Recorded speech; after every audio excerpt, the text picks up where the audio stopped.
এমনভাবে আচরণ করে যে আমরা তার কাছের শিক্ষাঙ্গন, যেখানে থাকার কথা শিশুদের নিরাপত্তা, সেই জায়গাতেই উঠেছে অস্বস্তিকর অভিযোগ।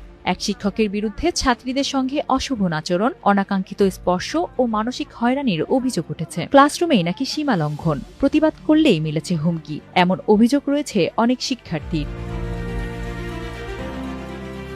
বাগেরহাট সদর উপজেলার খানপুর ইউনিয়নের রণজিৎপুর মাধ্যমিক বিদ্যালয়ের শারীরিক শিক্ষার শিক্ষক সর্দার মাহবুব রহমানের বিরুদ্ধে এমন অভিযোগ উঠেছে। নবম ও দশম শ্রেণীর একাধিক ছাত্রী জানান, ক্লাস চলাকালেই শিক্ষক অশালীন আচরণ করতেন।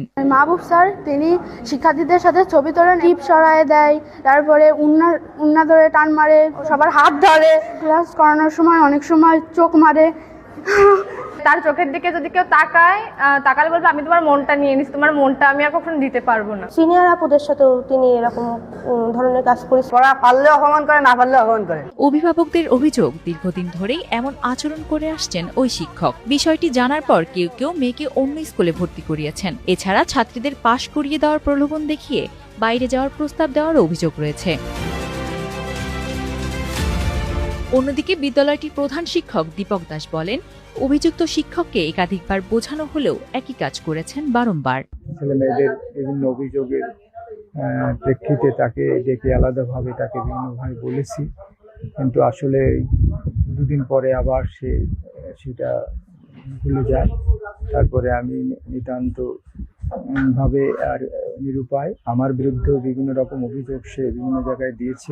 এদিকে উপজেলা নির্বাহী কর্মকর্তা মোসাম্মেদ আতিয়া খাতুন জানান, এখনো কোনো লিখিত অভিযোগ পাইনি। অভিযোগ পেলে তদন্ত করে প্রয়োজনীয় ব্যবস্থা নেওয়া হবে। আমি বিষয়টা আগে জানতাম না, এইমাত্র আপনাদের মাধ্যমে জানলাম। যদি আমার কাছে যথাযথভাবে কোনো অভিযোগ আসে তাহলে বিধি মোতাবেক যে ব্যবস্থা গ্রহণ করা দরকার আমরা সেটা করব।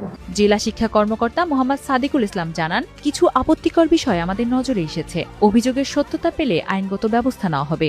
একজন শিক্ষক তার আচরণ দ্বারা শিক্ষার্থীদের মনে কষ্ট দেবে বা অশ্রদ্ধার জন্ম দেবে, যা শিক্ষক সমাজকে তারা ঘৃণা করতে শিখবে বা শ্রদ্ধা হারিয়ে ফেলবে শিক্ষকদের প্রতি। এটা আমাদের কাম্য নয়।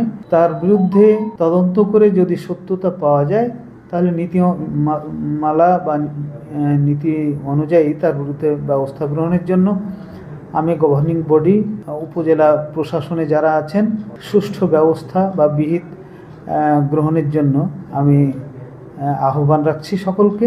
অভিযোগের বিষয়ে অভিযুক্ত শিক্ষকের কোনো বক্তব্য পাওয়া যায়নি। শিক্ষার্থী, অভিভাবক ও এলাকাবাসী দ্রুত তদন্ত করে অভিযুক্তের বিরুদ্ধে কঠোর ব্যবস্থা নেওয়ার দাবি জানিয়েছেন। শান্তিলা লাবনী, টাইমস টুডে।